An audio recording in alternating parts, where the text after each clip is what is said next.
Hello everyone and welcome to our channel. Today we have Genestealer cults versus Sisters of Battle again.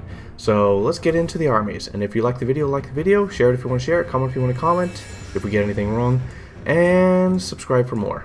Alright, so I have 2,000 points, more specifically 1,995 points of Genestealer cults. For my warlord I have obviously the Patriarch. Then I have the Acolyte Icon Award with Prowling Adjutant, giving his unit once per turn a 6-inch move if enemies get within 9 inches. Then I have Primus, which he has Focus of Adoration, which, whatchamacallit? Yeah, he gets free Heroic Intervention for his squad, even if I use the stratagem elsewhere. Then I have the Biophagus, which has an Alchemic Familiar. Then I have the Nexos, which has Inscrutable Cunning, which is Infiltrate, and every time I use a stratagem on them on a 4-up, I get a CP back. And then, for troops, I have a block of 20 Neophyte Hybrids, who have 4 heavy weapons, Mining Lasers, and 4 Webbers. Then, I have 2 smaller squads of that have half the stuff. They have their Icon, they have 2 Webbers, 2 Mining Lasers, and then after that, I have a unit of Hybrid Metamorphs, which surprisingly are the cheapest infantry to take now at 80 points, and the Acolytes are at 85.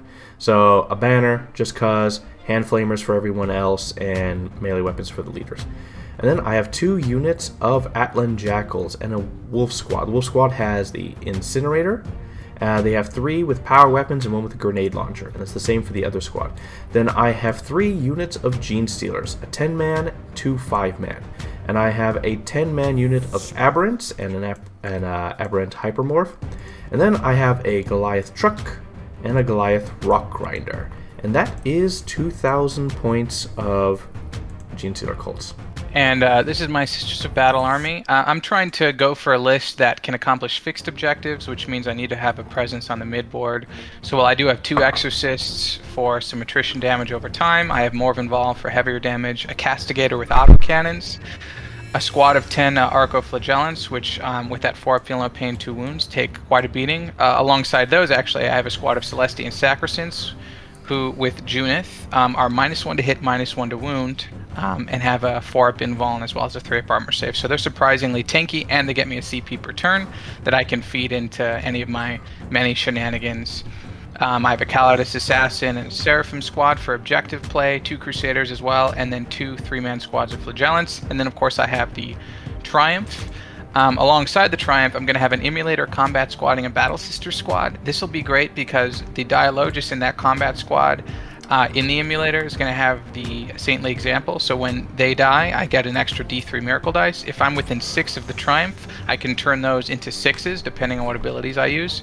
And additionally, the other 5 Battle Sisters from the Combat Squad can stay on my home objective. So this combo, even though it's a little expensive, it ends up generating me on average 12 Miracle Dice a game, many of which might be 6s.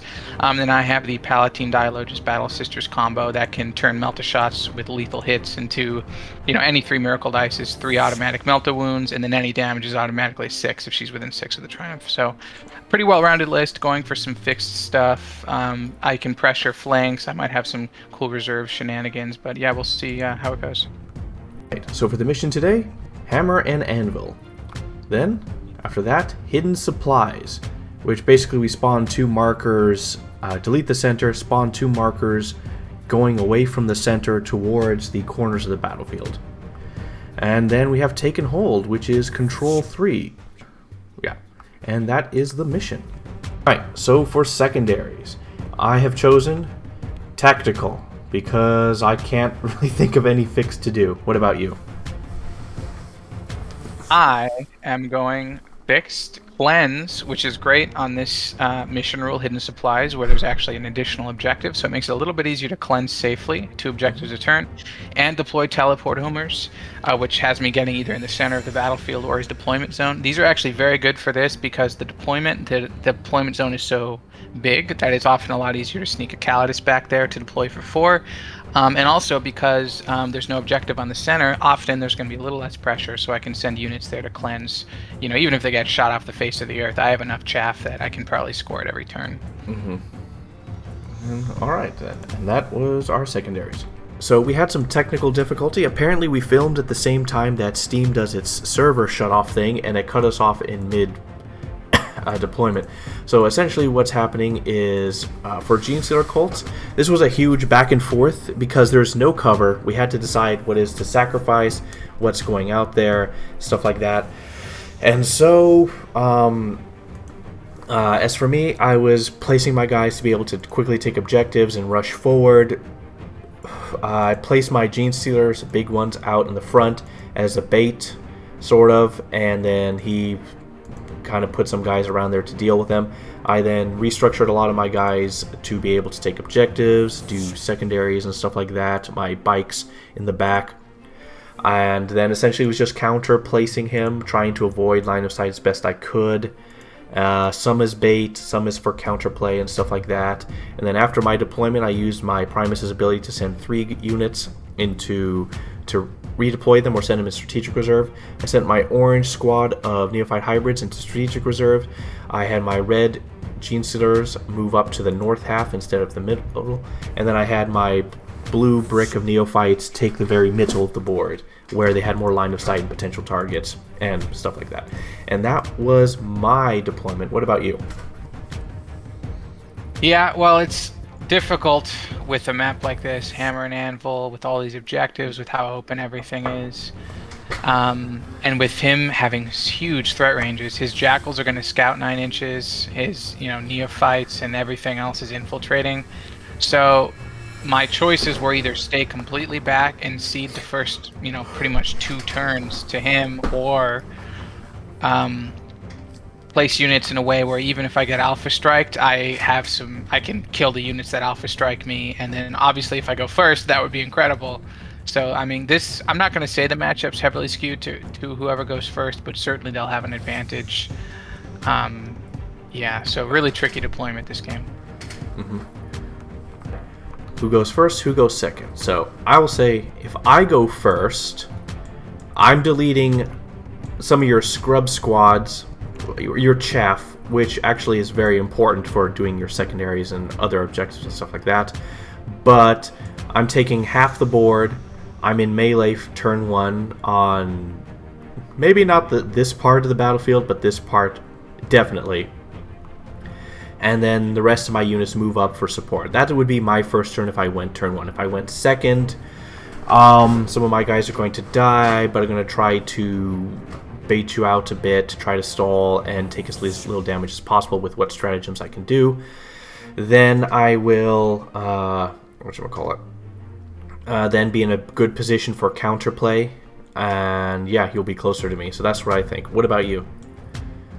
Yeah, well, if I go first, obviously I'll move my Sacrosanct, then the green squad down here, out of alpha striking range. I'll get some cleanse points, I'll tighten up my defenses, and I'll rush this left side with this blob of units where the Triumph is to get on some points. Mm-hmm. And I'll probably charge your blue squad, but we'll see. Yeah, I mean, it's definitely going to be a huge... I mean, the game is so different depending on who goes first for each of us, so the plan will really depend on the role. Mm-hmm. Alright then, so let's do it. So who goes first, who goes second? Who? 3, 5. Sisters turn 1. So because I get scouts, so I move my Atlan Wolf Riders or Jackals up into more of the mid place where they have a long movement phase or 12-inch range, so they can go pretty much anywhere. Alright, on to you. So I moved my army forward. I moved my purple emulator squad onto this objective. Triumph advanced behind it. Arco-Flagellants advanced back into cover.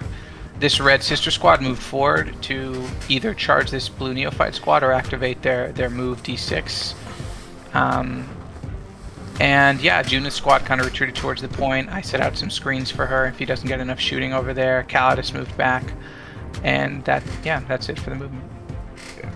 Okay. And also, when he moved his red squad close, I activated Overwatch for my blue hybrids. Oh, yeah. They rolled absolute trash for the Webbers, which is basically flamers that do mortal wounds. It was terrible, and in the end I only killed 2 Battle Sisters, but because the Nexus was in there with the Warlord trait, Basically, I got my, inscrutable cunning. I got my CP back, so basically didn't spend anything. And that was my shooting phase. Or, no, the movement phase, yeah. Yeah. A tremendous show of intelligence. I forgot to deploy teleport homers and cleanse on this objective. Despite only Classic. playing this army, yeah. Yeah, no, well, it's the technical issues and, trying to figure out, my plan. This is why I keep saying I need a notebook, but that's inexcusable, but that's okay. For shooting, my emulator, the purple emulator, shot at this blue Goliath truck, whiffed on the Hunter Killer, rolling a 1 for damage. Multi-melted from the purple squad also whiffed completely. Red squad was able to pick up a couple of his blue Neophyte hybrids. Exorcists were able to shoot at these Pure Strain Genestealers and these pink Adelan Jackals to get rid of half the squad on the Jackals and a couple of the Genestealers. Castigator, I think, killed 1 or 2 of these blue guys. Other than that, not much happened. Okay, charge. For my charge, the only one I had was this Red Battle Sister Squad with the Palatine into these Pure Strain Genestealers, so I could get them into cover and on the objective. Okay, for the fight phase, I was able to kill 3 Genestealers, unfortunately not as much damage as I had hoped. And then he struck back and killed 3 sisters, so I guess we're even. Well, you did 6 wounds and I did 3.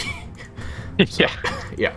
And that's what you get for not discarding a miracle dice. And yeah. I guess so. Yeah, and that was the fight phase. Oops. So I just got the one for the deploy teleport homer. I did not cleanse. Oh, okay. Some garbage. Alright, and that's your first turn. So for my first turn, I drew Area Denial, and then I drew a secondary that I couldn't do on my first turn, and I got to engage on all fronts. That was terrible.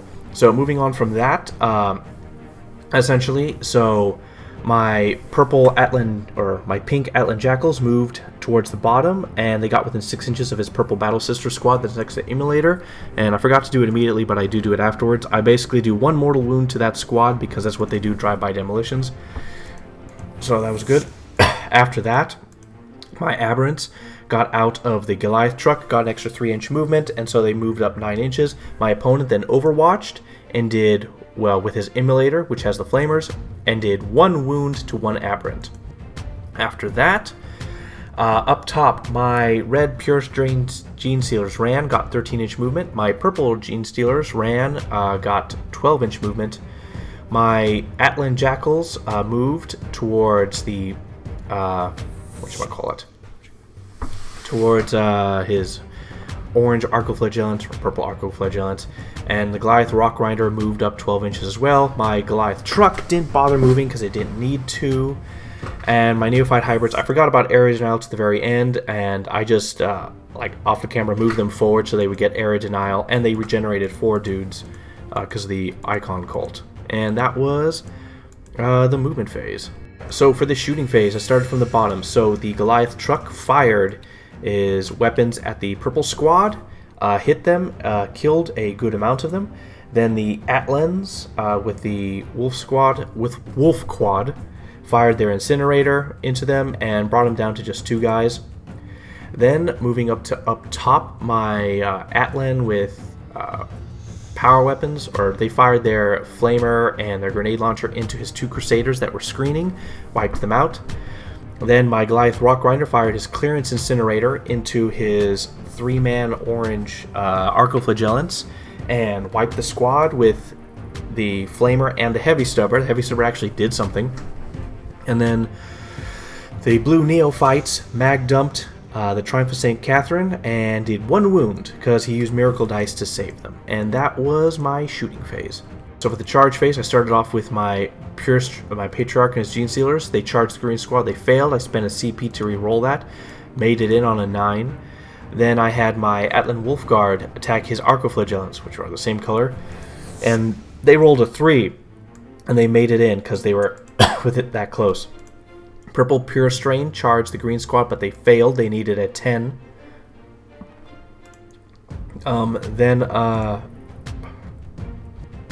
My Aberrants charged the purple squad of Battle Sisters and Dialogus, and they rolled a 3. They needed a 6. And then my purple wolf squad charged his red sisters. They rolled double 1s, but they were less than 2 inches away, so they made it in. And that was the charge phase. So, Red Patriarch Squad swung first because he could interrupt. So essentially what happened is he had -1 to hit and wound on the Sacrosanct. And that really hurt because I rolled a lot of 2s onto hit. And so essentially I killed them all down to 3 guys and Junith. And then the Patriarch swung and only killed 1, sadly. So and then he's... And after that, my other charge was my Atlan Wolf Rider swung on his Arcoflagellants, killed 1 of them. Then my Wolf Squad at the bottom swung on his Red Squad of Palatines and killed like 1 or 2, or like 1 of them. Then he took his Green Squad and swung on my Patriarch and his squad and killed all the Genestealers except for 2. However, he totally forgot that I still had a unit of Pure Strain Genestealers in the Red Squad's fight, and then they swung and then they killed like a bunch of the other Battle Sisters, bringing them down to just 1 Battle Sister and 2 characters. After that, he then swung back and his Palatine, using a Miracle Dice, slaughtered my Jackals, but they did pass their their Cult Ambush thing, and they will be coming back. And then his Arcoflagellant swung on my Atlan Jackals and just obliterated the squad, killed 3 of them, did 6 wounds, like dang. Just 2 of them did 6 wounds. And not looking the best for me. And that was the fight phase. So for points, I gained 3 for Aerial Denial, because he still has the Flagellants that are in the middle, or they survived. And even though I'm not going to get a CP, I discarded Engage on All Fronts, because it's not happening. It's not happening. So I just want to have something out of the way so I can regain something else. And so that was my points. Movement, I fell back my green Junith squad off this Patriarch. I moved my Castigator forward. I moved both Exorcists forward. I moved my Flagellants forward. He overwatched, killed a couple. Triumph advanced onto the point. Emulator moved forward. Dialogus squad also moved towards the Goliath truck. And then I brought in from reserves my Seraphim. Calidus dropped down into the corner to deploy teleport homers, and then Morvenn Vahl coming on this flank with some Crusaders. Them. Mm-hmm. I deployed teleport homers in the corner with the Calidus assassin. My Seraphim attacked that yellow squad on his home objective, as did Morvenn Vahl's squad. Morvenn Vahl's squad split fire a lot between purple Genestealers, this Rock Grinder, and the yellow squad. Oh, and this squad. So they were able to pick off a couple of the Jackals, finish off the yellow squad, and unfortunately all my melters this game are doing 1 damage per roll. So they did nothing. The Exorcist similarly attacked both Rock Grinders and this Jackal squad and essentially did nothing. Multiple shots went through and all my D6s were... I think I had 1-3, but the rest were 1s. So very unfortunate shooting phase for me. But it's all good. We'll see. Yeah, and the Genestealers are returning. They made their roll. The troops that died on the home objective made their roll, so they're returning. So he effectively hasn't killed anything yet. Yeah. Squad, I used a 6 and a Miracle Dice to get a 3-up charge. They failed. The Arcoflagellants also failed on Snake Eyes, but I command rerolled to get them in there because that's obviously really important. Yeah, that's why he wasn't able to do it with Morvenn Vahl. So, yeah. And that was his charges. Okay, so my Flagellants on the center point did kill, what is it, 13? 15. Mm-hmm. Nice, so good job, Arcoflagellants. The Palatine finally finished off that Genestealer over here, and these 2 Arcoflagellants were able to do 5 wounds. Wait, 3? Yeah, 5 wounds on this squad, which was very good. Sadly, I'm still sad about whiffing on all these things I wanted to clear, but that's okay. Mm-hmm. Yeah, and at the bottom, my Genestealer finally died. He didn't kill anything when he swung. And, yeah, that was about it for the bottom combat, and that's it. For my secondaries, I was able to get 4 points for Cleanse and 4 points for Deploy Teleport Homer, and I maxed out my primaries this turn. So, for my turn, I drew Bring It Down and Extend Battle Lines, which is hold the back and hold the mid section, which is fine. So, my lot of morale tests I had to take. My pink Atlan Jackal on my home objective passed, which means I get 5 victory points for there.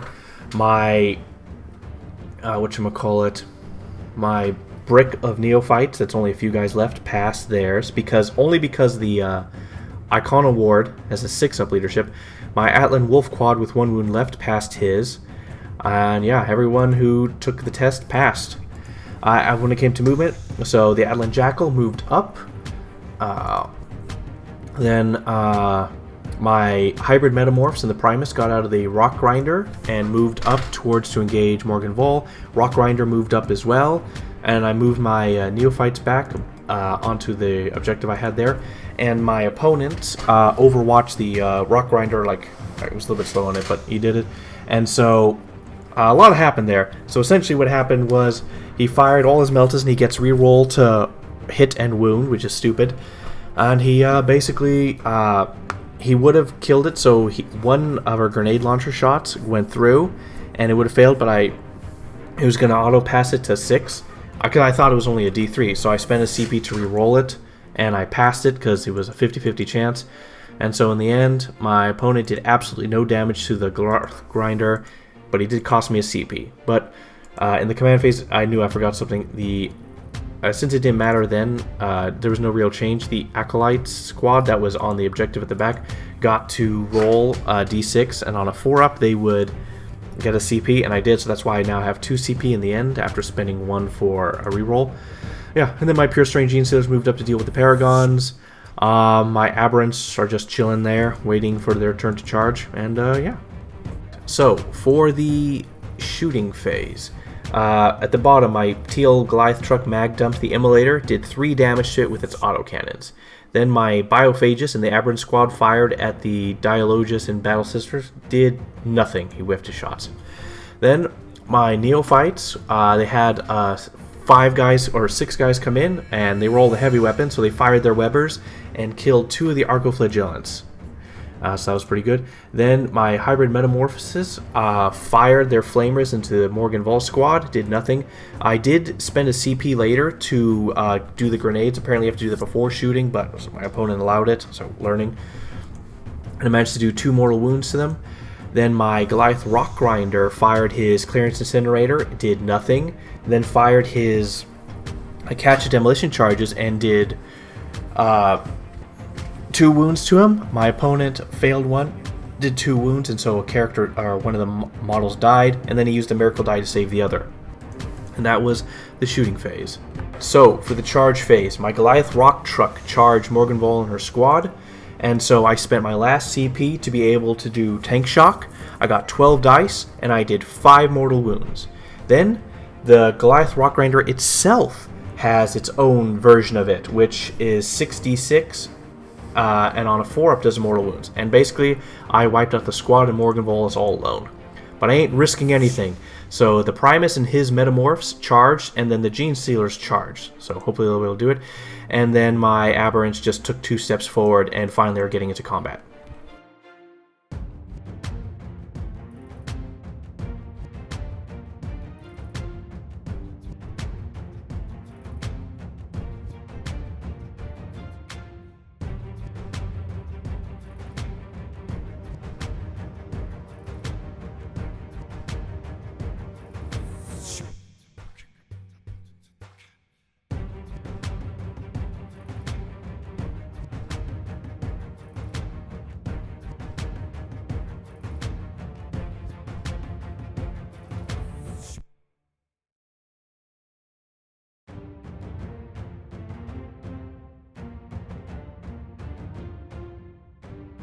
So, I scored 10 for primary, I scored 8 for bring it down.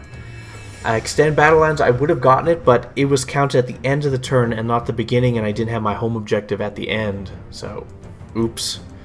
I'll get that next time. And, yeah, it was pretty decent.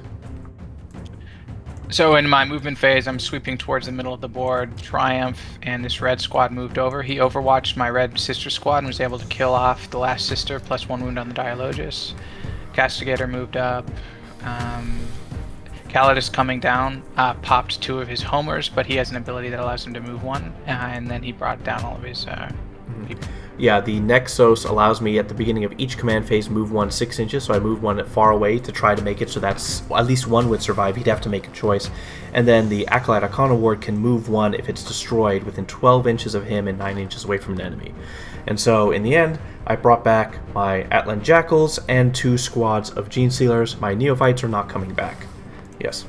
And that was the movement phase, unless you have anything else. Oh yeah, and I did Overwatch in the center with my blue Neophyte squad fired at his Dialogus. They did 4 mortal wounds, which he saved a good portion of them, so it killed off the last sister, the squad is dead, and the Dialogus took a wound. And that was the movement phase. For the shooting phase, pretty good, I guess. Morvenval killed this tank and the Genestealer squad that was right here. Castigators wiped out that 10-man squad of Genestealers that came back, although they are coming back in my deployment zone now. And then the Exorcists tried to whittle down the pink guys and the blue guys and killed a couple of guys. Mm-hmm. And that was the shooting phase. So Morven was able to charge into this red squad, unsurprisingly. The Triumph and these blue Arcoflagellants were able to charge into his blue squad, so that was good. The Palatine and the Dialo just failed, so they're stranded. And that was the charge phase. Morven charged into the squads over here, and though she killed everything but the Primus, she was killed because they have an ability where they can fight on death. The Arcoflagellants and Triumph massacred this squad in the middle, and then over here the Seraphim dealt 1 wound to the Jackal. He dealt nothing back. Mm-hmm. Yeah, and that was the fight phase. I have enough material that I was able to max out at all my secondaries, cleanse, teleport, homers, and then I got the 3 primaries, so that was good. Alright, so MVP, LVP. We decided to call it because at that point, I would have scored 0 primary, and because of that, I would never be able to catch up after that. Even if, so I was going to wipe out a good amount of squads. Callous Assassin was just going to be dead just by a drive-by from my Wolf, my Jatlin Ackles and stuff like that. So I was going to have a big swing of kills on the board, but because I didn't get any primary then, it was impossible for me to reclaim everything. And it was pretty much over at that point, points-wise. Despite the fact a lot of death was about to happen from Primus was going to take the top, Aberrants were going to start slaughtering more. So we're just going straight into MVP, LVP. We're calling it for the Sisters win. So for LVP on my side, it is going to have to be the Aberrants. So performance-wise, the issue is that they failed that super important charge. And if they would have done that, that Immolator and that red squad would have been wiped a whole turn in my first turn. That was the big deal. And then the second turn, I would have wiped out the Triumph, because there's no way it's surviving. These are damage 3 weapons. There's no way it's surviving, especially with lethal hits and -2. It may have come back to life, but then I would have killed it again the second turn. And so these guys failed the most crucial role, and it was a 6-inch charge. So because of that, it was a failure. Then MVP. It is a tough one. The Primus and his squad of Acolytes, or Metamorphos, these 2 guys, them and Rockgrinder, killed Morgan Vol. He and then the Primus and his squad killed Morgan Vol. So basically, the Goliath Rockgrinder, with his Clearance Incinerator, did a ton of damage, wiped out a few squads, charged Morgan Vol with his 1 CP strat for tank shock and his own mortal wound thing. He wiped out basically 2 of those suits, and then him swinging, and then the Primus swinging killed Morgan Vol. Then when Morgan Vol came back to life, the Primus and his squad finished her off when she only had 3 wounds. And yeah, it was they did very well. Primus did very well, and he would have taken an objective because there was just 2 Crusaders there, and he is way beyond them, and he has like anti-infantry. Overall MVP of the game, I'm going to have to go with the Rockgrinder because safely protected and transported, ate tons of Melta shots. My opponent could not roll more than a 2 because he was stingy with the Miracle Dice, and killed Morgan Vol, or did ridiculous damage. Did the most damage in my army was this. It was lucky to survive, but it did average with its swings and stuff, and it did a lot of damage. So this is my MVP, Goliath Rockminer. So what about you, MVP, LVP? The MVP for me would be the Arco-Flagellants. Not only were they able to wipe multiple squads, but they were able to suck up a lot of fire, so they did everything I wanted them to. They were also able to move across the board, a little bit just to kind of secure big areas in no man's land. So they did great. They did better than expected. The LVP would be the Paragons, not Morvenval because she did great, but the Paragons who can't roll anything to save their lives, even with rerolls to hit and rerolls to wound and tons of miracle dice. So thanks, guys. Also, they were killed before they did anything because of that, so very sad for them. Yeah, and that was that. Dang it. I don't know what's happened. Our overall opinion on the game, this was a more trying to figure out where Genestealers are because of the changes into the data slate and stuff. So it looks like the points for the vehicles were made with you to focus on infantry, but now the infantry has been nerfed heavily if they're respawning and stuff. But overall, I'm finding that Genestealer cults, their aberrants and their tanks are the real deal, and small squads of Genestealers are very useful. These Rough Riders and stuff are pretty good. They're equivalent to a 10-man squad of points-wise and wound-wise, and also save-wise. They're equivalent to the Neophytes, but they don't get all the bonuses. So it looks like that Genestealer cults right now needs to be more mechanized. And the Genestealers have a huge strike zone where they can just fly across the map, essentially. Patriarch is ultimately the big squad, and the Patriarch can do a ton of damage, but it's just not enough, sadly. So I'm going to have to rethink things for a future game, but overall, as far as the game goes, it was very close, very back and forth, but slowly I was losing on the points and attrition because I just couldn't hold this many objectives. I was like, the mission did kind of screw me. If there was one here, it would really consolidate a lot of the power and stuff, and a few bad rolls. But what about you? What do you think? Well, yeah, we both made a couple dumb mistakes. Me not cleansing and deploying teleport homers the first turn, and I think my game plan was okay. Part of the list I'm trying to experiment with, because a lot of people will go a lot higher in the Arco-Flagellants and try to go tactical, maybe taking more Seraphim, but the Sacrosands with Junith, they're just as durable math-wise as an Arco-Flagellant squads, but they also give me the CP, and they have a different combat profile that's better into armor and elite troops. They also draw aggro a little bit better. And then the second thing, which I wasn't able to execute properly this game, was the emulator with that forward Dialogia squad that has Saintly Example, because again, like I mentioned at the start of the game, they average, if executed properly, about 12 extra miracle dice a game. But because I think I mispositioned my BSS and Palatine squad, and then I ended up the game with 10 miracle dice. So I definitely should have held them back one more turn safely as a counterpunch unit, so that I'd be able to fully load them up with miracle dice. One shooting phase, that's 6 dice, 3 auto hits, three 6s for damage, and then I have a shoot back strat, I have Overwatch, so I wasn't able to utilize their dice at all the entire game. But still, got some good data. Sisters are performing very well recently. They're definitely a mid-tier army that has a lot of play into a lot of different types of armies. So yeah, it was good just to try it out, and the extra objectives really helped because of the take and hold. So we didn't necessarily have to fight for the center objective. Rather, we started off the game with kind of 3 objectives each within our sort of zone. So yeah, it was an interesting game. Yeah, overall, a good game. So stay tuned for our quick overview of the game afterwards, and more to come. No idea what's happening next week, but bye.